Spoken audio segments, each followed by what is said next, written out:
Welcome to this meditation on From Fear to Faith. Take a deep breath, relax your shoulders, and get yourself in a comfortable position. When we look at our lives and analyze its realities, we can compare it to being soaked in the rains of material existence. We are all soaking in the rains of material existence. Some of you are in a great storm right now. Listen closely. Krishna didn't promise a perfect weather with no rains or no winds or no storms. But he did promise that you have that shelter of the divine hill that he holds up, Giri Govardhan. And it is up to us whether we go under that hill, that he's always holding it up for us, or not. Once you're under that hill, no wind, no storm, nor any demigod can shake you. The truth of this world is, times have been hard. Some of us have lost jobs. Some of you may be going through crisis in relationships, or experiencing business failures or business reversals. Some of you are going through a time of family illness. Some of you have experienced unexpected tragedy that's stricken like lightning striking you out of a clear blue heaven. But what can we learn from this chaos? What can we do to survive the coming storm? What do we do when we feel like we're going under? When chaos reigns? When fear grabs you by the throat and tries to drown you? What to do? Chaos doesn't mean that something is wrong with you. The Brajabasi devotees of Krishna were not at fault at Indra's fury. And chaos doesn't mean that Krishna is angry with you, or that he doesn't love you, or that Krishna has rejected you. Chaos doesn't mean that if you were in the perfect will of God, you wouldn't be in that storm. Let me tell you this very candidly. Chaos is a normal part of life, and living struggle is the essence of growth and development. Just as the Vrajavasis, they were put through this struggle. Being most dear to Krishna, still we can be put through trials and tribulations. Just think of a mighty oak.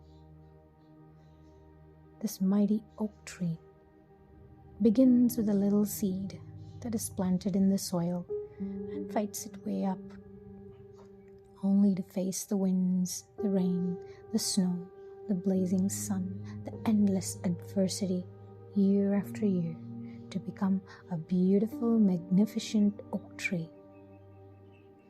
Because it's only in the storm that your faith can grow.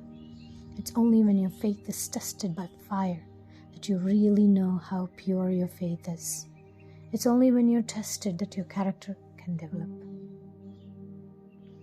Only in the storm can you discover the power of Krishna to deliver you. Only in the storm do you call upon the Lord and find Him to be your ever-present help. And in times of trouble, the storm develops your confidence, and as your confidence is, so is your capacity. Which means that Krishna allowed Indra to cause the storm, but Krishna also lifted up the hill. Don't fight the storm in vain. Fight that false ego of yours and surrender to Lord's loving grace. Go under that hill that Krishna is holding up for you.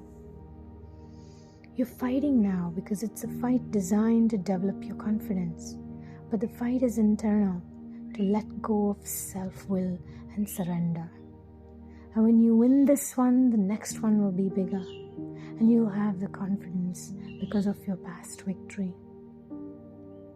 And when you win that one, you win the next one, and the next one, and the next one. Because Krishna is transforming you into a gopi at heart.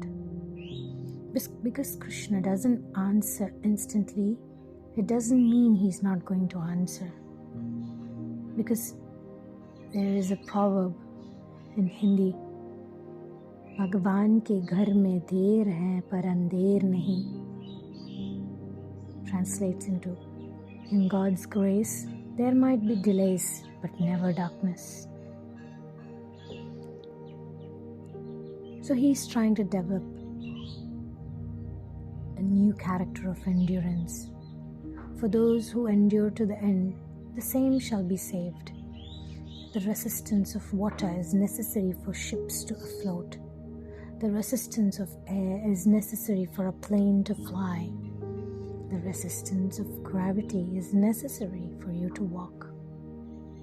God puts you through a struggle to develop you into who you're going to be in the kingdom of Sri Radha and Krishna in Goloka Vrindavan. Krishna tests us and strengthens us in preparation for his great mission. We can see examples of great devotees. He put them through the university of adversity before he allowed them to be the leader in the world, in his Leelas. You will have your adversity. You will reach the other side. But Krishna is going to make a champion. Now, listen to me, my dear friends. Every one of you, listen to this voice of faith. When you focus on the threat, you get caught up by the fear. And you will experience faith when you focus on Krishna. And you will experience fear when you struggle. When you go through adversity, think about the possibility that Krishna is using your struggles and your adversity. Every opportunity has difficulty, and every difficulty has opportunity. It's only when you come to grips with the difficulty that you will realize your potential. Stop looking at your circumstance and start looking at your opportunity. The things you trust in today will fail you. Tomorrow, people will fail you. How many brides and grooms have walked the fire kund of wedding, stood before the deities, made lifelong commitments, and they put their complete trust in the other person, and that person broke that promise and broke their heart. How painful, how chaotic. What oceans of anger flood the soul when that happens? What madness. Where is God to allow something like that to happen? Listen, it's not the end of the world. In time, the heart will heal, the sun will shine again, you will sing again, you will love again. You may think there is no answer for me. Oh Krishna, my dear Krishna, during the storms of life, please protect me.